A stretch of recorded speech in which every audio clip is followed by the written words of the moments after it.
ṣó wà òkè ṣé pórí ẹ̀ ti burú ṣó kó ya wèrè are you mad ó ṣí ẹrẹ ni èmi wà lórí ìjókòó bíbá yẹmi onílé owó sáfù àlejò. Mrs. Onílé kí ló dé tẹ gbé dúrọ́ọ̀mù ìpìlẹ̀ àwọ̀ wa látòkè. Mrs. àlejò kí ló kún ẹnu ọ̀rọ̀ yìí ó ṣe gbẹ́nu ẹ lọ́wọ́.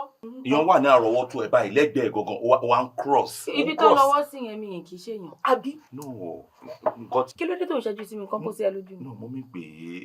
ó jẹ́ lọ lògùn mọ́mí ẹ̀ fún. èmi ò mọ̀ pé ológun arò ni wọ́n lọ láti rádaràda orí ọ̀dẹ̀ ti fi pátánù ẹ̀ lórí àbí wá ń ṣẹ́jú wèrè ń sọ̀rọ̀ kọ́ yẹn bèbí. sórí nǹkan tí díọ̀ títí ẹ kọ sí. no mo fẹ́ máa bú tí mo lọ. tọ́lá ni má sábà. ó bá ní kó ẹgbẹ́ kọ́ sí lọ.